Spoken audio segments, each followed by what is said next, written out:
In today's video, I'm going to finally be installing a video doorbell, and in particular I've decided to go with Reolink's PoE wired doorbell.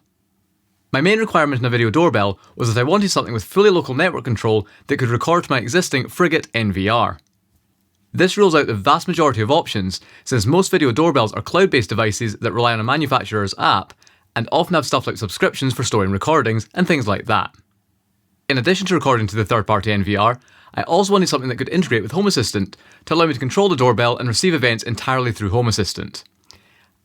And this doorbell from Reolink fits the bill perfectly. It supports RTSP and ONVIF, allowing me to use it with my existing NVR, and has fully local Home Assistant integration, so I can detect events like the button being pressed or people standing in front of the doorbell.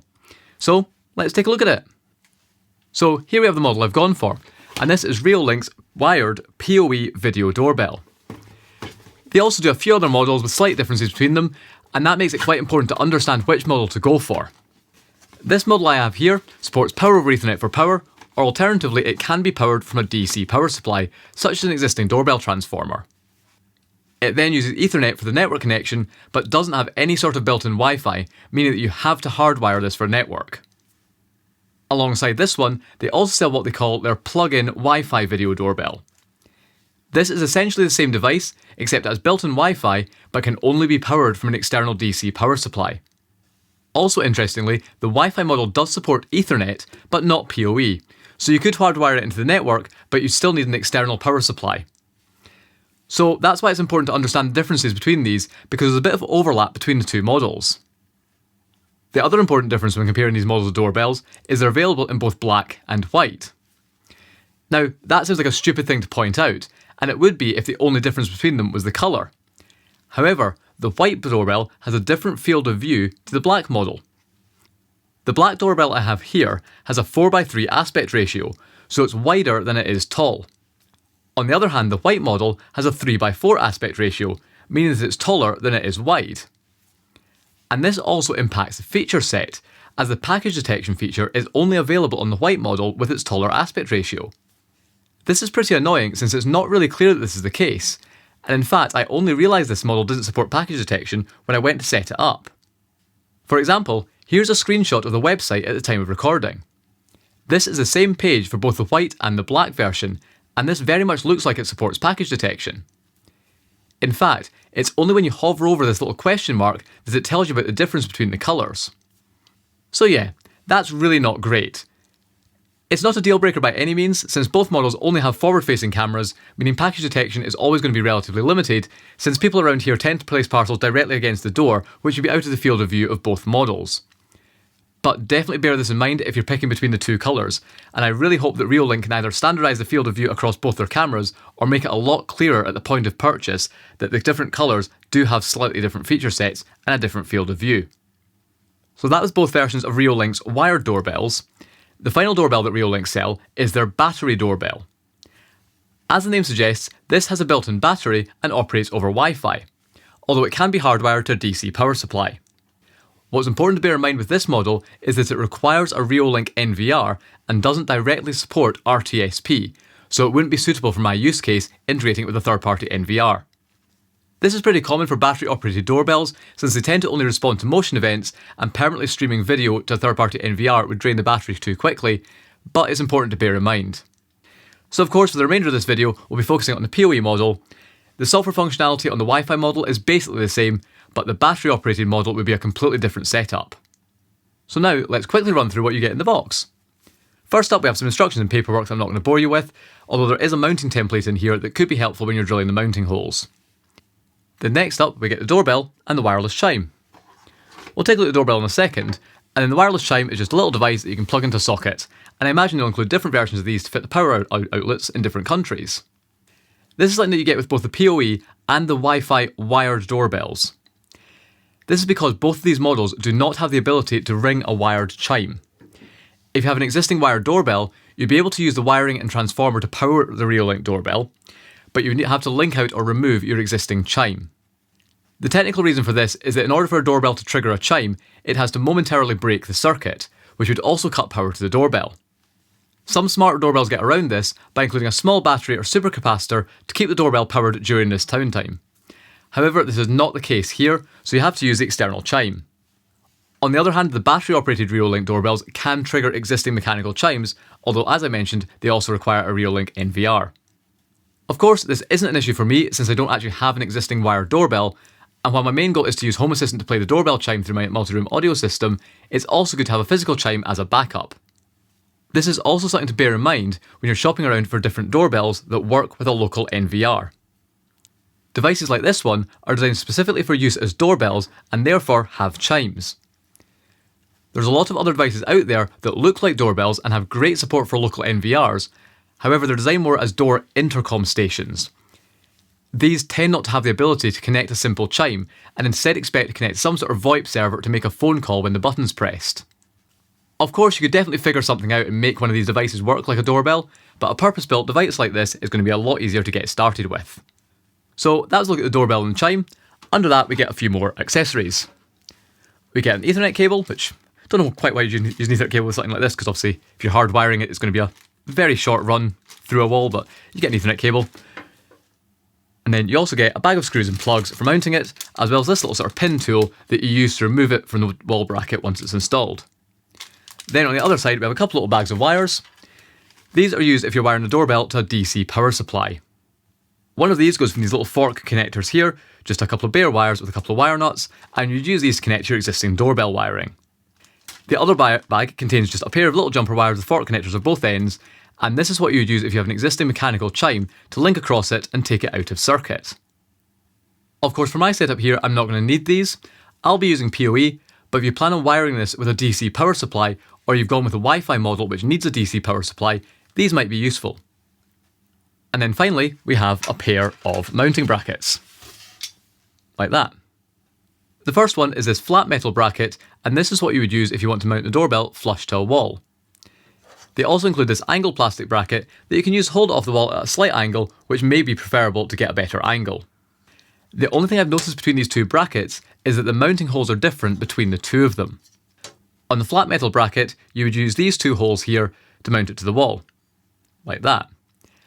However, if you're using the angled bracket, you instead use these two holes on the metal bracket to mount the metal bracket to the plastic angled bracket, and you then secure the plastic bracket to the wall using these big slots here.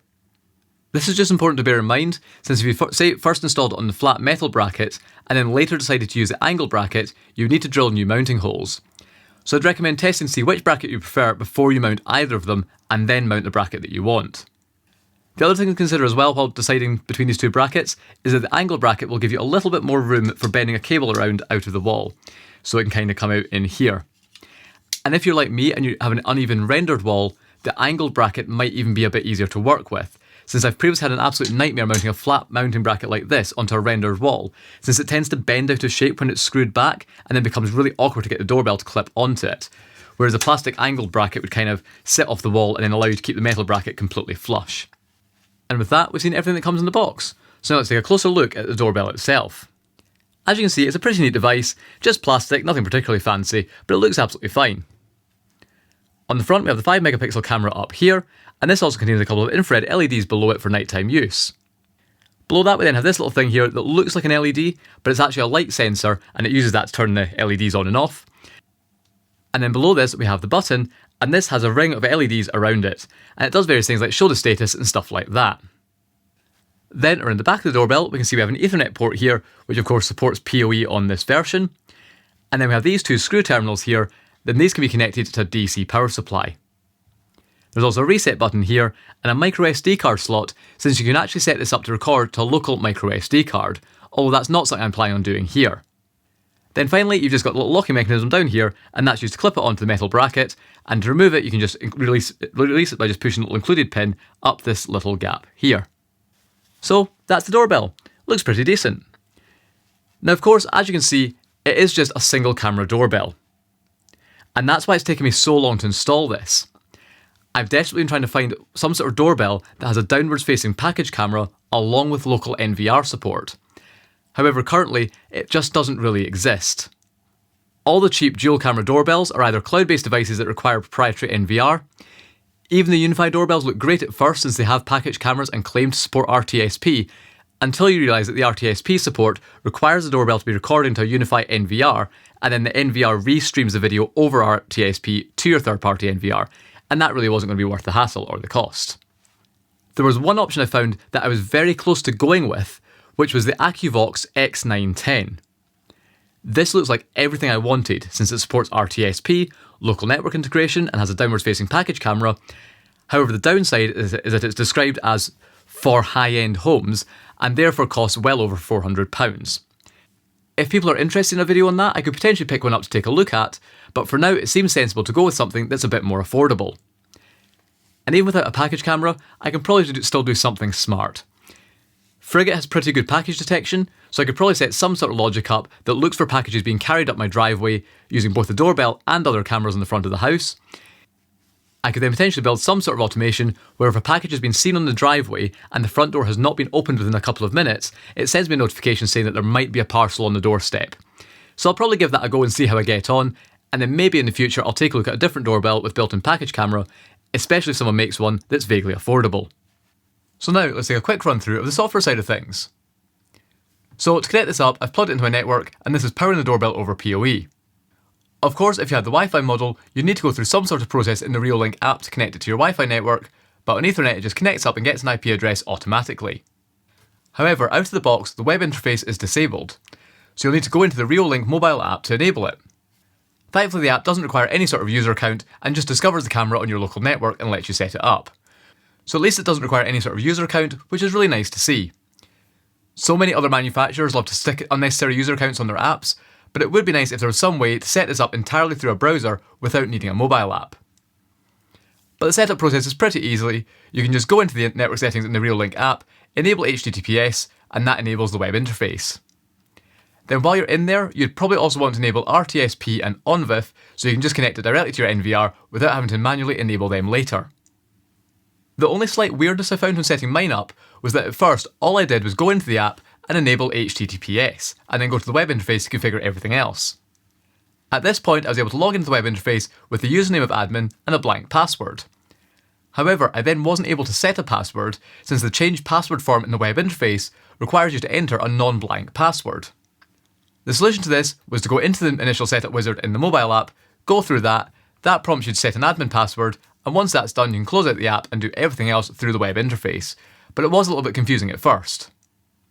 And now here, as you can see, we have the web interface.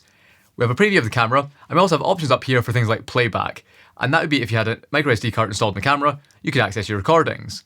But since we're not doing that, all we really care about in here is the settings area up here. And in here we have a few different options that we'll run through. On the display page here, we can change how the camera image is displayed. We can move where the camera name and date of time are on the picture itself. We can also remove the obnoxiously large Reolink watermark that's enabled by default. And there's other options in here around changing between day and night modes, setting up privacy masks to block areas if you needed to do that, and all that sort of stuff. And then under advanced options, we then have options here for things like brightness, contrast, various things for the picture quality that you might want to play about with. Then next up we have the stream page, and this is where we adjust the settings that are to do with the video streams. As you can see, we have two different streams coming out of this camera. One full resolution stream, which I've set to 20 frames a second and the highest bitrate available, and this is a stream that I'll be recording. Then we have the second fluent stream, which is a much lower resolution stream, and I've set this to just 7 frames a second, and I've set the iframe interval to 1. This is the stream that I'll be telling Frigate to use for object detection. You can also change down here whether you want to use constant or automatic frame rate. I've chosen constant since that tends to be a bit more reliable, especially when it comes to things like object detection. Then there's a bunch of other sections here. For example, we have the alarm section, and this is what lets you set up the doorbell's built-in object detection. And this is where I discovered that the black version doesn't support package detection. For my setup here, I won't be using this. Instead, I'll be using Frigate to do all my object detection, but you could use this if you wanted. And all these detections are passed directly through to Home Assistant automatically when you set up the Reolink integration. Next up, you have options for LEDs, where you can adjust how the status LED behaves. By default, it'll automatically light up white overnight, which is pretty nice to have. And down here you can configure the infrared LEDs to either automatically turn on and off, or just have them kept permanently off. Then there's a few more options. You've got audio, which lets you change with the audio recording settings and stuff like that, and it also lets you set up automatic voice messages that can reply to people pressing the button. These could be useful, although weirdly I can't find any way that you can sort of create your own. You've just got these 3 predefined, pre-recorded ones, and then you can pick which one you want to use, but you can't pre-record them. They're probably nice to have and they are probably vaguely useful, but it would be nice if you could record your own. So that's most of the settings here that are important to my setup. There's these other options here under surveillance, but these are only really useful if you're using a Reolink app or want the camera to itself trigger events. I'll be doing all these through Frigate and Home Assistant. The only other thing we really need to configure is the network section, and this is where we'd probably want to set a static IP address for the camera. And then in this section here, we can also disable the cloud connection by disabling this enable UID option. And for my setup here, because all my cameras are completely blocked off from accessing the internet, I've edited the NTP settings so that the doorbell itself can get its time directly from the NVR itself rather than talking out to the internet. Then the final setting we have in here is this server settings area, and this is where you can enable the various network services such as RTSP and ONVIF, and you can also change the ports that they are listening on. So as you can see here, I've enabled HTTPS, RTSP and ONVIF, and now with all that set up, we can connect this to Home Assistant and Frigate. So now here we are in Home Assistant, and I've already set up the Reolink integration. It was really easy to do. It found the camera automatically on the network. I just needed to enter the camera's username and password, and it set everything up automatically. The integration so exposes a bunch of different sensors from the camera, and I've also a bunch of settings down here that you can configure, so your sensitivity for all your detections, all the different LED status, you can configure all that from within here, and it also exposes a bunch of sensors. We have sensors for each of the types of objects that the camera supports. For example, if the camera detected a person, it would reflect that on this person sensor here. We also have a sensor here for visitor, and this responds to the button being pressed. So if I press the button on the doorbell will make a bunch of sound, and we can see that the visitor sensor here turns on. It'll stay like that for a few seconds and then switch back to off. And this is what we're using to trigger the doorbell chimes over my multi-room audio system. And we'll take a look at that once I've installed the doorbell. As you can see there, it's now cleared, that's turned off again. And if we go into here, we can see periods of off with the occasional change to on, which is when I've pressed the button. There's also an absolute ton more stuff you can set up in Home Assistant off the back of this. You can set up dashboard widgets to view the camera feed, set up two-way talk to the doorbell directly through the Home Assistant dashboard. I've even seen where people have configured it so that pressing the doorbell will cause the doorbell feed to pop up in front of your Home Assistant dashboard. This will be particularly useful when I get around to installing in-wall touchscreens, since I can set all those up to display the doorbell feed automatically whenever the doorbell is pressed. Those will hopefully be coming in a future video pretty soon, so definitely stay tuned for that. And then here we are in Frigate, and I've been able to add the doorbell just like any other camera. In the config file here, we just have all the various RTSP URLs added, as well as defining which stream is used for recording and which stream is used for object detection. Then, like all the other cameras, we have these go-to RTC URLs down here as well, and the doorbell has this additional FFmpeg URL, and this is what's required to use the two-way talk function. Then with that set up, we can go into the doorbell camera feed here, and up here we can see we have an additional option. Now, my script says there's additional two options, but one of them isn't showing up here, so I'll explain and go a bit off script. So up here what we have is we have one option here for enable camera audio. If we press that, the audio from the camera will come through the computer or the device that's watching the feed through Frigate.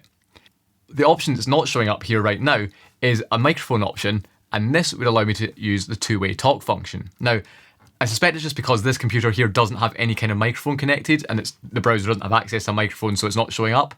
But I tried this on my laptop, so separate machine that did have a built-in microphone. There was a little microphone button here, you could click that, and then you could talk into the laptop's microphone, and it would come out the camera here. So, yep, two-way talk works directly through Frigate. You just need a machine that actually has a microphone in it. Now, of course, there's probably a ton more tweaking and tuning I could do, as well as loads more automations I could set up. But right now, I think the important thing to do is get the doorbell installed, so let's go and do that. So, of course, the first thing we need to do is get a cable to the outside of the house to where we want to install the doorbell. Now, I've already done that. There's a pair of Cat6 cables inside this wall here coiled up, so we can simply put these out the wall. So I can take that light switch off. I want to install a doorbell kind of in line with the light switch, maybe a little bit higher up, so I can just drill through and then try and get the cable from behind this light switch out the wall. And that should be fine. If you've seen my video when I originally wired this place, I didn't actually run any cables for a doorbell here. Now, the reason for that is it was just initially going to look like it was going to be too awkward. Because at the top of this wall here, right at where the ceiling meets the wall, there's a massive joist that runs across. There's already a hole through that joist for the cables to the light switch, but even if I was to get cables through that joist, I wouldn't then be able to get them down into the wall because I wouldn't have access to the other side of that joist. I think when it's initially been wired, on the outside of this door, there's like a sort of UPVC awning, sort of PVC sheets, and I think when that wasn't there, you'd be able to get into the top of that wall and get the cables down. But now that that's installed, removing that would be an absolute nightmare because I think it's all kind of interlocked, there's silicon around the side. I would just end up destroying it trying to take it down, so I really don't want to do that. So when I initially wired the place, I just didn't bother installing this, and I thought, well, I'll just run a Wi-Fi doorbell, or I could install a doorbell on the other side of the door, which would be a little bit weird because the handle's on this side, but it would work. But in the end, I figured out a solution for running a cable. And you can see the result of that solution up here, where there's a little bit of damage that just needs painted and filled. Just needs a second layer of filler or paint and it'll completely disappear. What I ended up doing was notching out the plasterboard on the ceiling and the wall with an oscillating multi-tool to cut out a little channel.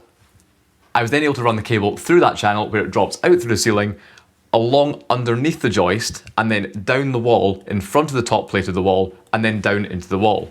So it runs kind of through that channel in the plasterboard. I then clip the cable back, filled over that. There's plenty depth of filler over the cable, so it's nice and secure, it's not going to bow out or anything like that. And once that's decorated, that'll be completely fine. And with that, I've been able to get the cable down into this wall. Now of course, because I ran this cable in after the fact, I didn't want to go and start lifting up all the carpets on the upstairs hall to try and get into all the original cable routes. So what I ended up doing was running the cable from this up here, across the hallway ceiling, and this is where the garage is. So the garage is off to the left here, and then it runs across the ceiling and then drops down through the garage ceiling. And then in the garage, I've installed it in some conduit. I already needed that conduit there anyway for the garage alarm keypad and a camera on the front of the garage. That all had to run in the conduit. So running these cables through it as well wasn't really any issue. You may have all seen the previous video where I already had those alarm and CCTV cables installed. They were originally installed in mini trunking on the garage ceiling. I didn't like how that looked. It was a bit rubbish. It was all a bit bent and squint. So I ended up ripping all that out and replacing it with 25mm plastic conduit, which just looks so much nicer. And at the same time, I was able to run these cables in. So yeah, as I mentioned, the cables are now installed and coiled up inside this wall. So what I'm going to do now is pop this light switch off, get the cables out of the light switch, and then we can hopefully get them fed through to the outside of the house. And there we go, I've now been able to carefully manoeuvre the light switch out of the way and get the cables out the wall. So as you can see, we've got two cables here, loads of slack on them. The black one is an outdoor rated Cat 6, and then the white one is just a regular indoor Cat 6. I just pulled them in because I had two separate reels, so it made sense to pull them both at the same time. The outdoor one I'll use for the doorbell. It probably doesn't really need to be an outdoor rated cable because it's under an overhang, it's never going to get wet, but may as well use that outdoors. And then this indoor rated one I just pulled in as an extra one because I might end up installing some sort of like in-wall touchscreen control panel thing next to the front door, so this would be useful for that, so I may as well have that in there just in case I need it in the future. So we'll leave the grey one disconnected for now, but all we need to do now is get this black outdoor rated cable to the outside of the house. Okay, so there we go, that's the cable, the hole now drilled through the wall. Now, because this is a timber framed house, you obviously got a cavity wall, but the outer skin, so this skin here, is blockwork. But then there's a cavity, and then the inside skin just has a sheet of OSB, and then it's just full of insulation, and that's the timber frame. So the best trick I found to drill through this is to first drill through the outer brick skin using a nice big long SDS bit, and then once you've got through that, you then hit that OSB, which this SDS bit won't go through. So then I found the best way to do it is to then go through using just some sort of like wood spade bit that's slightly smaller than this one. So this is a 12mm bit, this is a 10mm bit, and use this drill bit to go through that piece of OSB. Just being very careful because obviously it's quite thin, so you go through it quite quickly. And obviously in this case, that wall's full of cables, so you don't want to go quite quickly in and hit the cable, so you go very gently through, just get through that OSB, and then you're inside the wall. And then just because I could, I then used the SDS bit again just to slightly widen out that hole in the OSB, because it can't drill through it, but it can just slightly widen it. So there's now a 12mm hole all the way through the wall. Obviously the Cat 6 cable I'm using is way thinner than that, but you don't want to make a hole that's too small because it just makes it much more awkward to get cables through, especially when you've got rods and tape on it and all that kind of stuff. And also when there's a nice big hole, it then means you've got plenty of room to get silicone in there and seal it up again. If you made the hole just almost a tiny bit bigger than the cable, it actually becomes harder to seal it up again. So nice 12mm hole through the wall. So what I now need to try and do is get that cable from inside out of this hole. So yeah, time to figure out how to do that. Now, awkwardly, because it's a video doorbell, I don't want to put it too low down, so it's quite high up. It's probably about here. So the hole through the wall is much higher than this light switch, so I'm not sure how I'm going to get a cable rod through. I'll try and put it through and see if I can maybe hook it and pull it down. We'll see. I mean, worst case, I'll have to put a hole in the wall just to try and access it and then fill that, but we'll see. I'm going to do it off camera and we'll come back and I'll explain how I did it. And there we go. After an unreasonable amount of effort, I've now got a rod in, so I was able to get a cable rod through. And the trick was just to use the most flexible cable rod that I have, put that through the wall where it came across horizontally, and then started hitting off the plasterboard here, leave it in the wall so it's touching this wall surface, and then use another rod here that's got a hook on the end, and basically come up inside the wall and try and hook it and then pull it down. And as you can see, I'll be able to do that, and I've got the rod coming out here. So all I need to do is take the Cat6 on, get it outside, and get it terminated. And there we go, that's the cable I pulled through the wall, and I've got a connector on. There's also absolutely tons more slack, even more than this, pushed back into the wall, so there's plenty of slack to work with if you ever needed to re-terminate or anything. You don't want to cut it too short, so yeah, there's loads more slack pushed back there. And that's now ready to put the camera on. So what I've done as well is I've put a connector on here, put a connector on at the other end of the rack as well, tested the cable, it all tests out fine, so we're good to go. And I've also already drilled in and put the plugs in for the bracket. You could use the ones it comes with. I prefer not to. I find the plugs that come with cameras and stuff tend not to be very good, so I've got much better plugs installed in the wall there. And I'll be using stainless steel screws so they don't rust and then cause staining down the wall, which you can get with cheaper non-stainless steel screws. So that's ready to go. And on a rendered wall like this, it's also quite important to sort of drill deeper than the render and then hammer the plug so the plug is behind the render. Otherwise you end up just fixing it into the render, which isn't very good, so the plugs are kind of hammered a bit deeper back. We've got a cable in there, and then that can bend up and into the camera. Ideally, you want to put some sort of drip loop on the cable, meaning that the bottom of the cable is, of the loop in the cable is lower than the hole in the wall. That means that if water ever got onto it, it's going to drip off and not go up into the wall. Now, it's going to be really awkward inside this because there's not much space. I'll be able to do it a little bit. Equally, I will be sealing this hole up as well, and also this is never going to get wet because we are completely undercover here, but it's always good practice. So what I'm going to do is get the bracket installed, get the hole sealed up, and hopefully we can get the camera installed. So there we go, that's the bracket installed on the wall, and I've installed metal bracket onto the plastic bracket using the two provided screws. And then what I've also done is I've just sealed up the hole with some outdoor sealant just to keep any water out of that hole. So now all we need to do now is connect the camera to the cable and clip it on. The only other weird thing I've noticed is there's this blue tape up here, and I think this is actually covering what looks like a sort of thermal pad. Of course, can't get it off holding the camera because my hands are absolutely freezing. But I think there's actually some sort of, there we go, yep, some sort of thermal pad behind here that I presume the camera must use as a be using this metal plate as a heatsink. Just make sure you take that off, I suppose. Don't know how much difference it makes. Don't know if it means if you take the camera off and this gets damaged, you should replace it. Don't know. But yeah, that's now done. So now we can get the camera put onto this connector and clip it back. So there we go, and now with the doorbell here, I'm going to plug the connector into the back of it, trying to keep it as close to the wall as possible. I really want to keep that sort of sealant in the hole. I don't want the sealant all kind of mushing out, so try and get that nicely in the camera. And now we can just hopefully hook the camera on at the top and then click it back at the bottom. And there we go, that's now installed. So yep, that's the camera installed. And that was pretty smart up there. So all I need to do now is get the other end of the switch, and it should fire up.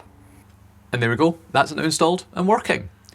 Now I'm not going to show you the video feed through this just because I don't really show a video of the whole street, but obviously if you want to see proper video quality tests, there's better videos out there doing more proper tests, but the quality seems really good.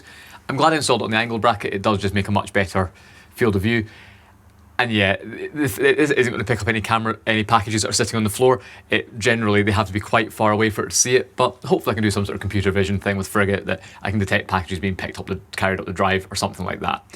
Realistically, for any sort of decent package detection, I would really need something with a downwards facing camera, not just something with a slightly different field of view. So maybe in the future I'll change that, but right now it's working. And yep, it's all set up, it's connected to Home Assistant, and I've set it up with my multi-room audio system so that the doorbell chimes come across that. Now, eventually I'm also going to plug the chime in as well, just so I've got a backup, but right now I've not got the chime plugged in, so all the chimes you're going to hear are going to come over the ceiling speakers throughout the whole house. So if I press the doorbell, that noise is coming from the doorbell itself, and then in a second, we get a chime from the ceiling speakers, and those play throughout the entire house. Now, right now there's a slight delay there, maybe a few seconds between the two. That's not an issue with the setup, that's due to a weird software issue I'm having with my multi-room audio system with its notifications. Something to do with software I've cobbled together isn't quite right, and it seems to be cutting off the first couple of seconds of all the notification audio. Don't know why, but to bodge it for this video, all I've done is I've made my doorbell chime file have like 2 seconds of silence at the start just to pad it out, and that now works. Obviously longer term, once I get around to fixing that, that won't be a problem. There might still be a delay of up to maybe 2 seconds because that's how long it takes the amplifiers to power on, but that should be fine. And yeah, it works. And of course with the setup, two-way talk also works through Frigate. So as you can see, I've put a bit of tape over the camera just so I can show this without showing my street, but yep, we've now got the Frigate connection set up here. And right now, if I come into here, I can just click the microphone there, and what you're now hearing, coming out my phone, delayed obviously, is the audio coming from the doorbell. So if I tap it, we're getting the audio from the doorbell coming out my phone over Frigate. Similarly, I can talk back through the doorbell, so as you can see, we can press the microphone button on the Frigate web interface here. That'll enable the microphone on my phone, and when I talk into my phone, it'll come out this doorbell. This is a test. This is a test. And then of course and then we get feedback because of course I've mixed it, but that works.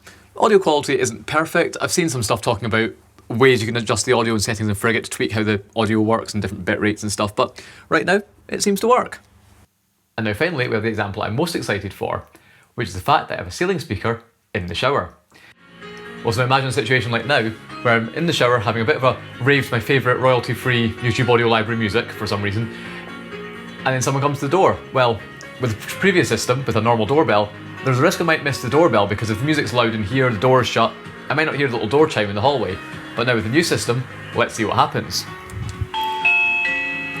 You ring the doorbell, and it automatically ducks the music down and plays a doorbell chime. And then what if I need to try and get to the door and I'm worried the person's going to leave? Well, I've got another trick up my sleeve, because in the shower I have this little IKEA Zigbee audio remote, this little IP rated thing, so that's normally mounted up in the shower. So if I press this little button here, Hi, we'll be right there.